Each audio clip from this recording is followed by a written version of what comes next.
Disclaimer: This channel does not promote any violent, harmful, or illegal activity. All contents provided by the channel are meant for education. দাঙ্গা লাগানোর জন্য এসব করছে Islamic Bangladesh বানানোর একটা রাজনৈতিক সত্তা না হারানোর জন্য তিনি যে কোনো পদ্ধতি অবলম্বন করে ক্ষমতায় টিকে থাকার চেষ্টা করছে। জানে গণতান্ত্রিকভাবে তার মাটি শেষ হয়ে যাচ্ছে, সেই জন্য লড়াই করে বুথ দখল করে ক্রিমিনাল বাহিনীকে দেশদ্রোহীকে কাজে লাগিয়ে যদি কিছু করা যায় তারই শেষ চেষ্টা করছেন। আর তুষ্টিকরণের রাজনীতি করছেন।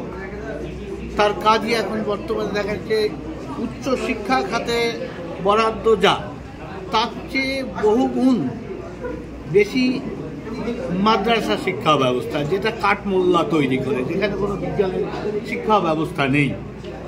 এবং আজকে ভারতবর্ষের মানুষের সবচাইতে আস্থার জায়গা, শ্রদ্ধার জায়গা মহাকুম্ভ, সেটাকে তিনি মৃত্যু কুম্ভ বলে দিচ্ছেন। মূলত তার লক্ষ্য হিন্দুদের হেয় করা, এটাকে ইসলামিক বাংলাদেশ বানানোর একটা চেষ্টা তিনি করে যাচ্ছেন।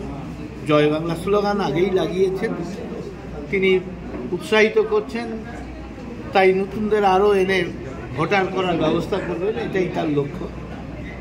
উদ্বাস্তুদের নিয়ে তিনি বিরোধিতা করবেন, নাগরিকত্ব যাতে না পান তার ব্যবস্থা করবেন, এটাই টিকে থাকার মূল মন্ত্র। তিনি তো দাঙ্গা লাগানোর জন্য এসব করছে, কারণ তার কাজই তো এটা। তিনি জানেন যে পথে চলেছেন বাঘের পিঠে ওঠা সহজ, নামা অত সহজ নয়, কঠিন। কারণ নামতে গেলেই বাঘ তাকে খেয়ে বসবে, অর্থাৎ তার গদি চলে যাবে। যে রাস্তায় তিনি হেঁটেছেন, সাম্প্রদায়িকতাকে উস্কানি দিয়ে ক্ষমতায় টিকে আছেন, ভোট ব্যাংকের রাজনীতি তৈরি করেছেন, সেখান থেকে সত্যিকারের আইনের শাসন কায়েম করতে গেলেই তাহলে এদের বিরুদ্ধে পদক্ষেপ নিতে হবে। হুমায়ুন কবিরের বিরুদ্ধে পদক্ষেপ নিতে হবে। আমাদের এখানকার যে আপনার পৌরসভার যিনি চেয়ারম্যান ফিরহাদ হাকিম, সিদ্দিকুল্লাহ, এদের বিরুদ্ধে পদক্ষেপ নিতে হবে। পদক্ষেপ তো দূরের কথা, ধমক দেওয়ার ক্ষমতা নেই। অর্থাৎ সেই সাম্প্রদায়িকতার বাঘ মমতাকে সওয়ার করে আরও গতিতে ছুটছে।